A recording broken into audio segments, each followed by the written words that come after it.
I told you I was never going to talk about the relocation to Las Vegas or John Fisher again, but we have some unanswered questions. And Tony Cordasco from Locked On Vegas Nights is here to help us answer them today on Locked On A's.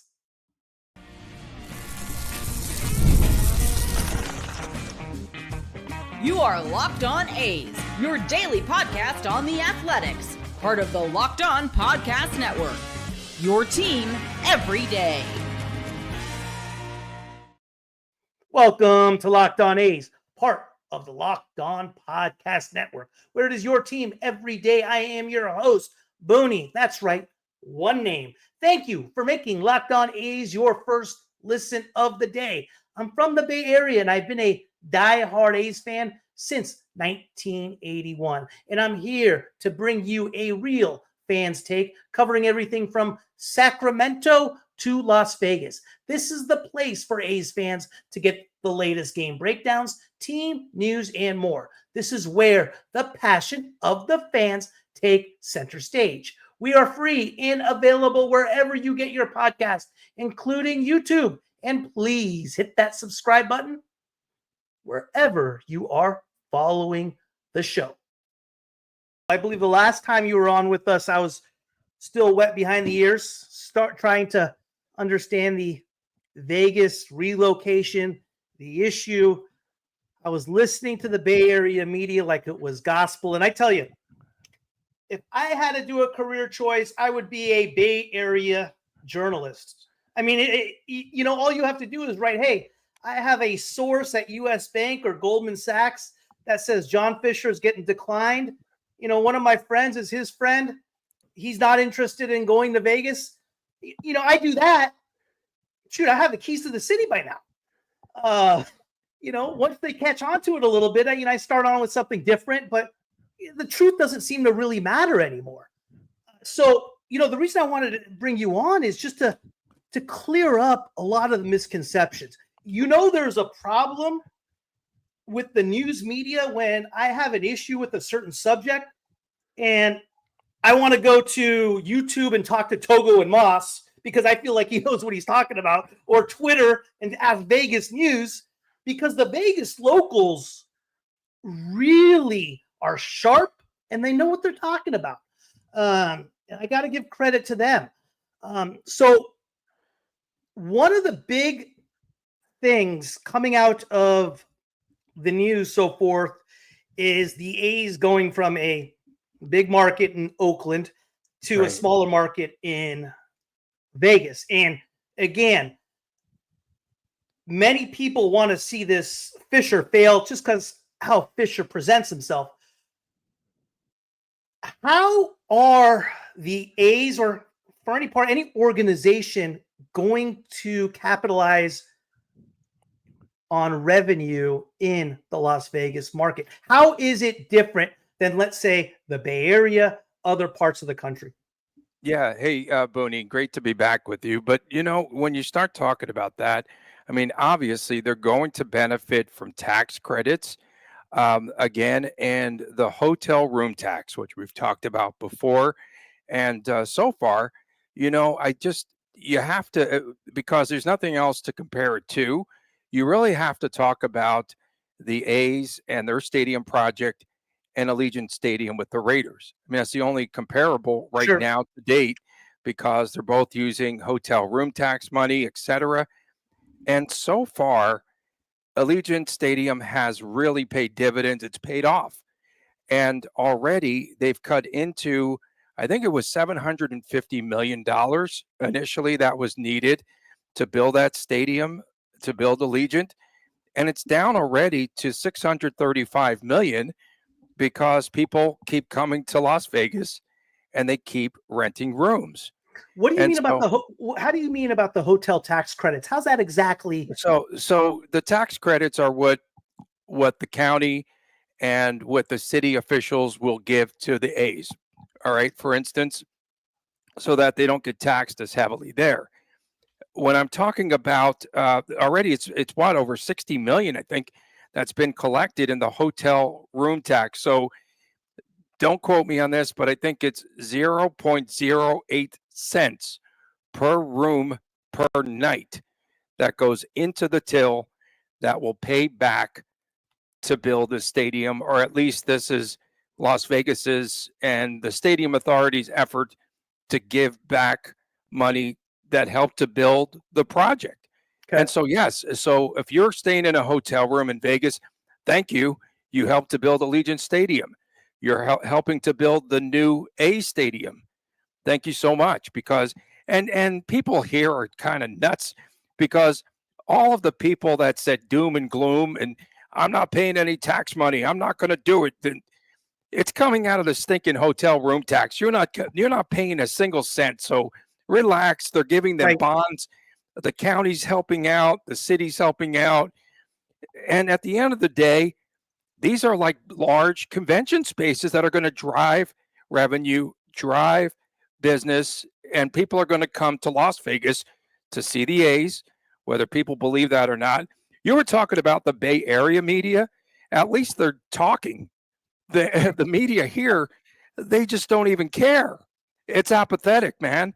They don't even care. No one cares here. Now, why is that? Is it just another big project to them, or is it just still a few years away? A combination of a few things. I think number one, no one believed the used car salesman coming here and all the lies that were told early on. And then, of course, the teachers here and the teachers union, and they're opposed to the project. And all in all, like right now, it's like if there's no shovels in the ground, I'll say this again, like I said a few months ago with you, if there are no shovels in the ground come this spring, this will not happen, or it's going to be delayed. And Rob Manfred keeps saying it'll be here. It'll be done in 2028. Well, yes, if any city can build overnight, it's Las Vegas. Trust me. Sure. They will do this around but it's also going to drive up the cost. It's going to drive up the cost again. Already the cost of the stadium has risen $250 million due to inflation. This should have been started a year ago. Right. A year ago. And guess what? Inflation isn't deflating, it's inflating. Yeah. And so, right? And so you still have that same issue. And they were over by 250 million as of December. Well, here's another quarter, and guess what? It's going to rise some more. I think it's going to be $2 billion. All said and done, Put the stinking shovels in the ground, for crying out loud. Right. Yeah. What do you think the holdup is? Do you think it has anything to do with Fisher holding out on interest rates? No telling. Yeah. No telling. I mean, you and I, we thought we were still getting bamboozled here last time that we had spoken, and surprisingly, Fisher and the Fisher family, they're in for what, $1 billion now, and then Goldman Sachs is in, U.S. Bank is in, and so they have the money, or at least they showed the documentation back in December here to the stadium board, and so from there, stadium's going, okay, it's going to be built. Rob Manfred, I mean, his neck's on the line if this thing doesn't happen, because he believes in miracles. Like, he's like the U.S. hockey team. I mean, he believes in miracles right now. Let's go a little bit back to the tax situation. The tax is collected by revenue generated inside the tax district go to pay back the bonds. If you live right next door to the stadium and don't attend an event inside the stadium, you pay nothing for the stadium. Sales tax on beer and food go to the service tax district. This is the reason why the SB1 only required a simple majority vote to pass. It has no effect on taxpayers. Right. Is that, sorry to plagiarize you there, Togo, but I did. But is that? That's pretty much accurate. I mean, they're going to build, the plans are still to build this entertainment district, and then the funds derived from there will help to pay and offset a lot of the costs, right? And then $350 million in taxes here generated from the stadium authority through the hotel room taxes. And the thing here, and I don't blame the teachers here, because it's one of the worst school districts in the nation right now. It's really bad. Does this SB1 affect the teachers? Well, everything affects the teachers because they're Yeah, taking right. money and putting it into infrastructure. Yeah, Like yeah, sure. people are, they put it into infrastructure, they put it into other projects, and then they go, oh, you know what? We're supposed to use that money. All the money from marijuana was supposed to go to the schools, and it couldn't be farther from the truth because it winds up that they're using that for other projects to build highways and whatever else they're doing here I got you. locally. So it's not helping out education. Got you. No, I completely understand. Now, the estimate still with regard to putting shovels in the ground still not was estimated from April to June. So there is still some time. Yeah, there is, and they can definitely pull off miracles. And a baseball stadium, I would imagine, is much easier to build, right, than Allegiant Stadium. Fewer seats in there. What? Still 32,000 was it? 33,000. Yeah, 33,000. 33,000. I saw the renderings. They look great. The Bally, new Bally Hotel and all that other stuff they're going to put around there. It's going to be like unbelievably beautiful, right? And they can pull this off. If any town and any city in the world can do it, it's Las Vegas. And when they build big projects here, like City Center, and then like Allegiant Stadium, you have a lot of construction workers that move or travel from other cities. Also, that there's great work here, and you're going to have it for 3 years. Right. So people move here just to work in construction and on these major projects. So yeah, and they that can pull helps it the off. economy as well. Because, yeah, right. It has to happen, bro. It has to happen. And it has to happen again this spring, or it's not going to be ready for 28. Yeah, right. And that's why they have an option in Sacramento for 29, but excuse me, through 28. But yeah, no, I completely understand what you're saying. There's nothing out there. There's no news out there that provides any type of evidence that it's not going to happen is my question. It's just, I think, public concern more than anything else, because a lot of folks just think that everything that we were bamboozled here locally. And right now, it's just a dirt lot, and it's a mirage. There's no more mirage, but that mirage is right there on Tropicana in the Strip. That's it. Today's episode is brought to you in part by Wonderful Pistachios. Looking for a snack that's both delicious and nutritious?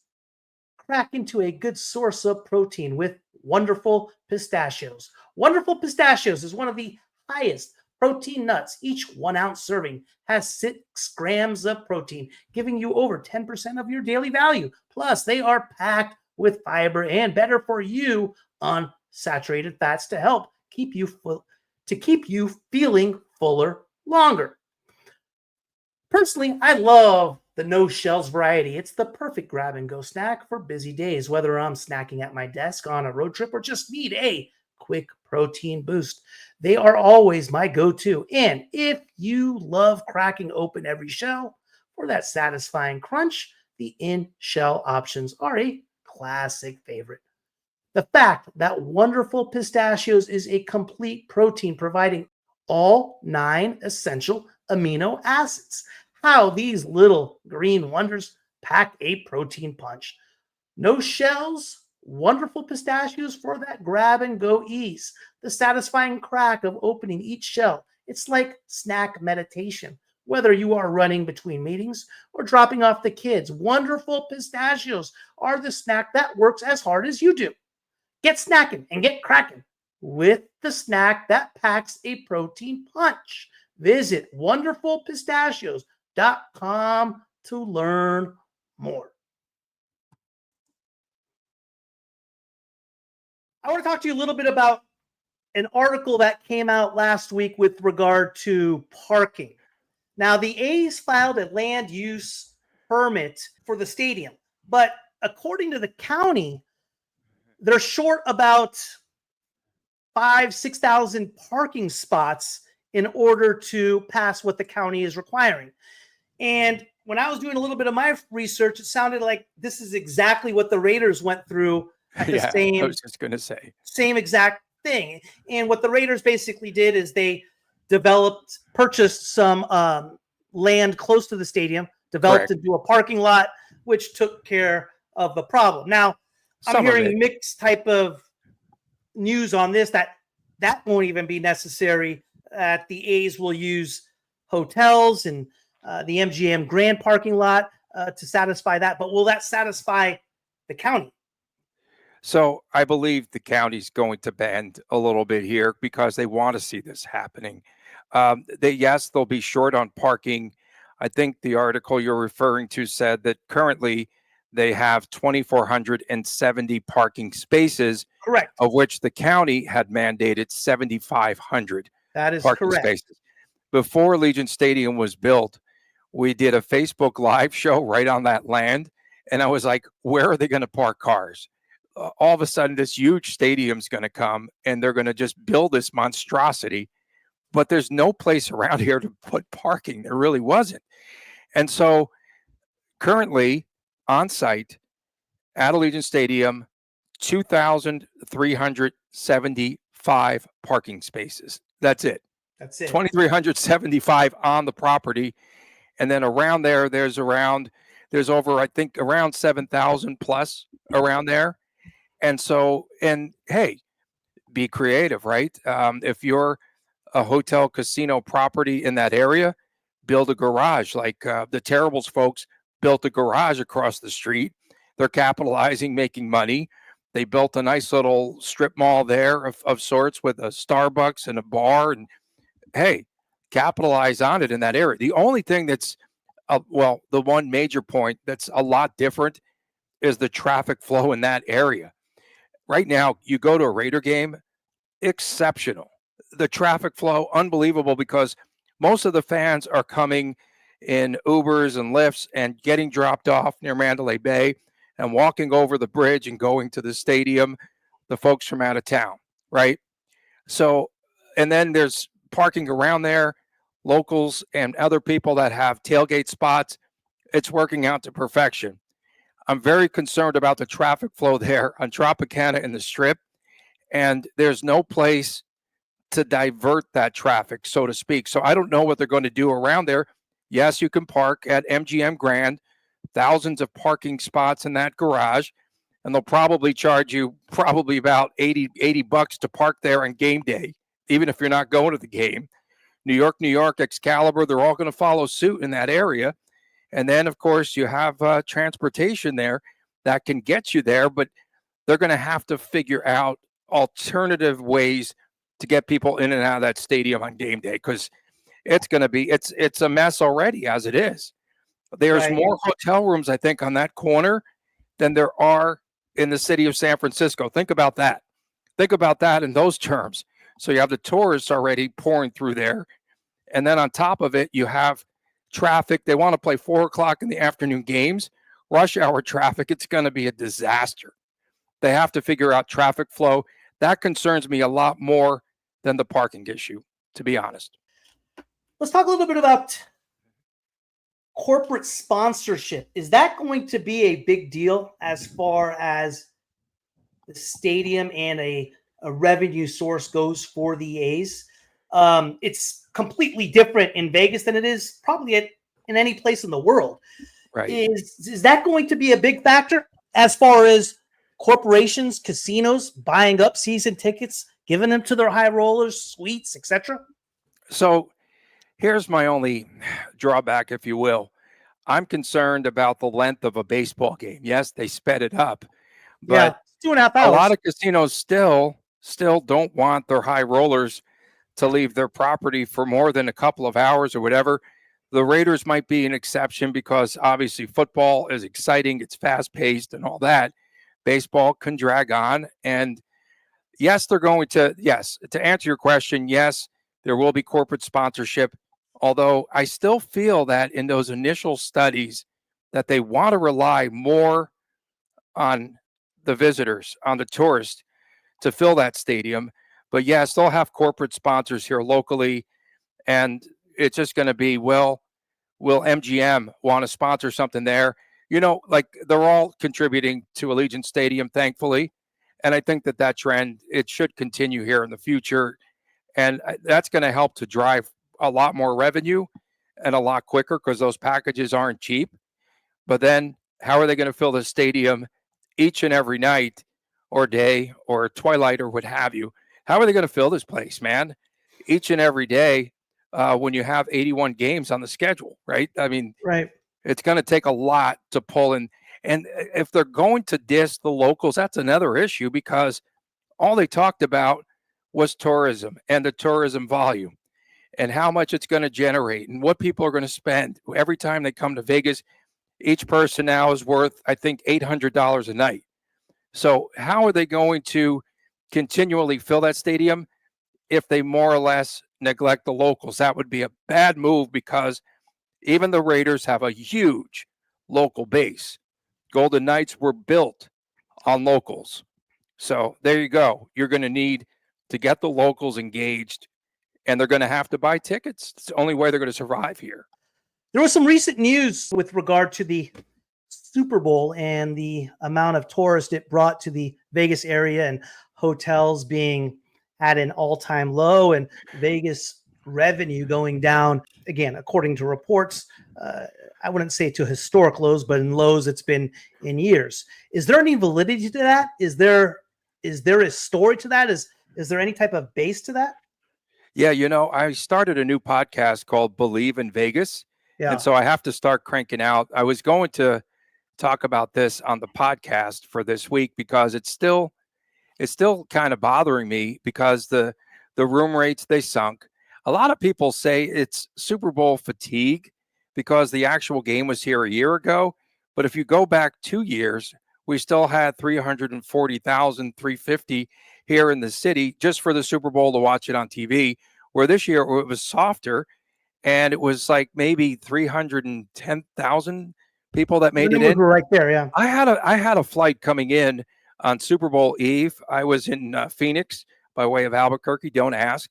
And so I was coming back to Vegas, and my flight on Super Bowl Eve, arriving in Las Vegas at 8:00 p.m., was half filled. It was half filled. So a lot of people obviously didn't come here this year. You can also attribute it to gaming around the country now, right? You could gamble almost anywhere. You could use the apps almost anywhere. And so people might be a little bit tired. Plus, we got to stop gouging people, bro. Like they're gouging for the hotel rooms. Like they finally came down. I think maybe that's a market correction. Wake up, Las Vegas, because you can't continue to work this way. It just really hurt the city because they're gouging for hotel rooms.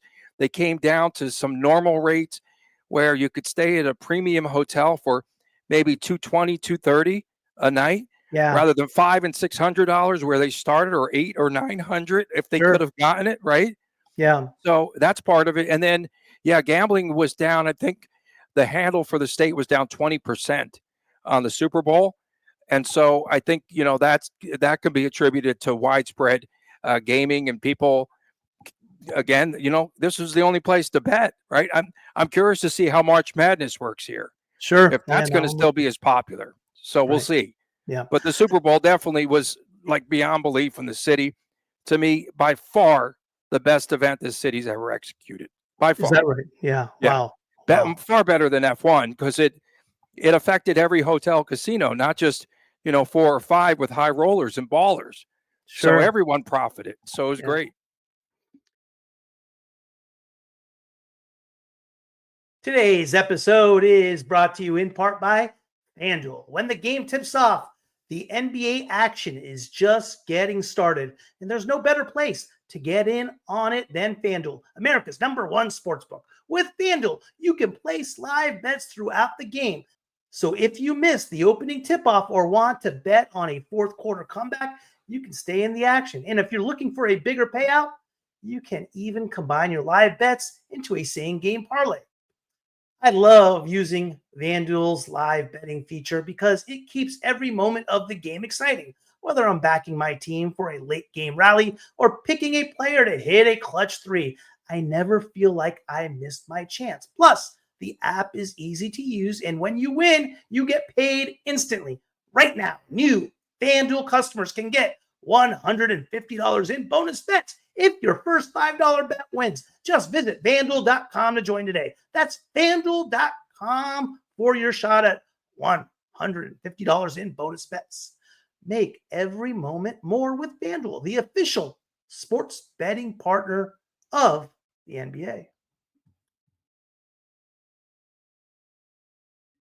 let's get to the predictions of the whole stadium and the whole project and so forth. Is there now?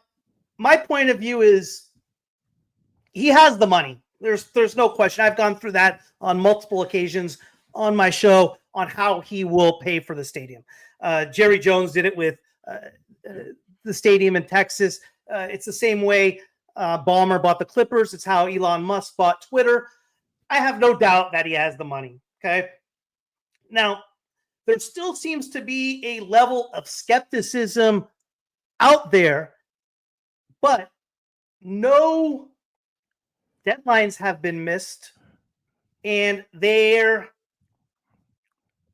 completely, as far as what we're being told, we're due to stick shovels in the ground in between April and June. So at this point, there has been absolutely zero delay. Is there any validity in the skepticism? And if so, what would that validity be?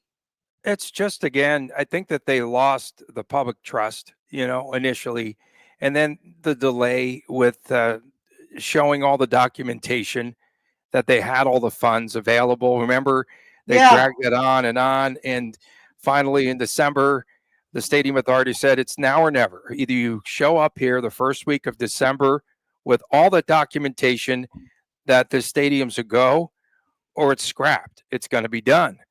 And so that's when 11th hour again. So is it going to be like the final day of June when they put the shovels in the ground? We don't know. And I don't understand why they're playing games or what the tactics are. I think they got as much as they possibly could out of Las Vegas. Build the stadium. Fans will come. It's going to be an unbelievable experience because it's Las Vegas, and it's a beautiful, the renderings look great. It's going to be a beautiful stadium and play ball. That's it. And we just have to get to it. And the skepticism is just all these delays and just the nonsense. And we didn't have stadium renderings. Remember all that nonsense? They said, we're coming back with new renderings, and then they come back with the same ones. And what? Just get to business, bro. I think he's waiting for the ultimate approval from U.S. Bank and Goldman Sachs. He had a conditional approval. He has a letter from them that says that they're good, that they're in. It's a conditional approval. Now, I've been in that. My career was in that business. I didn't have any projects such as, the stadium going on in Vegas, but pretty darn good sizes. And what I do know from my experiences is though that approval process and that situation and the documentation that has to be provided, etc., is unreal. So that is my guess of what is going on with regard to the delay. He's waiting on the approvals from the unconditional approvals from Goldman Sachs and U.S. Bank. That's my guess, but I don't know. There still seems to be a heavy level of skepticism. That's for sure. So the overall budget now is at 1.75 million. Is that where it is? Yeah, 1.75. Yeah. So this will be a $2 billion project when all is said and done, right? I mean, because of inflationary cost and then all the delays, and they're going to have to work as well overtime to get this thing done in 3 years. I mean, they're going to have to, towards the end, we've seen this before here in Vegas, and the budget goes way up. The cost will go way up because they have to finish it by a certain date and turn the keys over, and they'll work overnight. They'll work 24/7. They've done that on projects here to get there to the wire. So we're going to see a lot of that as well. So do they have that money? It appears as though they do. And now it's just, put up or shut up, basically time. Again, comes down to shovels in the ground. And I'm just hoping and praying that this spring, this happens and away we go. They have the renderings. They have, I guess, the construction companies in line. The architects did everything that they were supposed to do. And now it's go time. That's it. It's right here. It's here. Give me a percentage, Tony, that it's going to happen. What's your percentage? I'm at 95%. 85. You're at 85. 85? Okay, 85. I'm a I'm at skeptic. 95. I'm a, All right. I'm so skeptical about everything, Yeah, man. you're at 85% that it's going to happen. That's still Is pretty that high. pretty high? Is that Yeah. high? I mean, you got I you think no. have I a think it will happen. It's going to happen. At what cost though, right? Like, is it going to like drag down the community? Is it going to get more people mad about the project? Will something happen in between where they're asking for more money or something? If they can just continue on this path and with the timeline, then I think everyone's going to be happy and pleased. And you could shut people up really fast because Allegiant Stadium, people are like, why are we spending this stinking money on this stadium? right. And people didn't understand it. They go, for 7-8 games, in a season, we're paying all 9 games in a season. We're using taxpayer money. This is stupid. Not you, And I'm yeah. like, no, this is another convention hall. There's conventions that have been there. I went to the Big 12 Media Day there. I've gone to concerts there. I've gone to events there. It is a money generator for this city. And that's what they can do here. They should also use that same facility there at the A's new stadium for concerts and for make it multi-purpose use too. And what have you heard? Anything new? The other thing, again, more skepticism. Have you heard anything new about the A's shortchanging the home schedule and playing like 8 games somewhere else? I have not heard. Anything new? I Yeah, haven't no, heard I have anything not. myself. I have not heard That irritated me anything. to no end. I got to let you know that. Right. I have not heard And anything. then they wonder why people are pissed, right? Yeah. This is another reason why. There's no question as far as ownership and management and how they have not been in front of the camera. They don't have to. There's no law saying they do, but it sure would freaking help as a bit of courtesy to let somebody know what's going on. So that's how Fisher has been since he's owned the team. He's hid Used car behind you. salesman. That's it. Yeah, and I wish he was a car salesman. At least he's talking. He doesn't even do that. So that's my big criticism of them is ownership. There's no question the criticism he gets is well deserved. He deserved every single bit of it. But geez, for me, there's still nothing to say that it's not going to happen. But geez, when you bring up some skepticism, it's hard to debunk anything you're saying. It's like, yeah, they're not saying anything. You got a point there, right? Yeah, I think the entire community has a point. That's why people it's ruffled enough feathers to where some people don't even care. Right. And they have to get them to care again. The way that they do that is to get into the community and for the next 3 years, be in the community, be at community events. They're starting to make some strides. I saw that they were there a little while ago, and so we'll see. Yeah, they sponsor a few things here and there, within the city. They need to do a lot more to gain or regain now the public trust. Yeah, no, I hear you. Tony, thank you as always, my friend. Refreshing to hear it from a local. I think you guys are great. Love the work you're doing, and hey, we'll do it again once the shovels are in the ground, pal. Sounds great, Booney. Good to catch up with you once again. Take care, pal. Thank you for making Locked On A's your first listen today. For your second listen, find Locked On MLB. Baseball guru Sully brings a daily blend of humor and baseball, keeping you updated on every rumor and story throughout the offseason. Find Locked On MLB on YouTube or wherever you listen to your podcasts.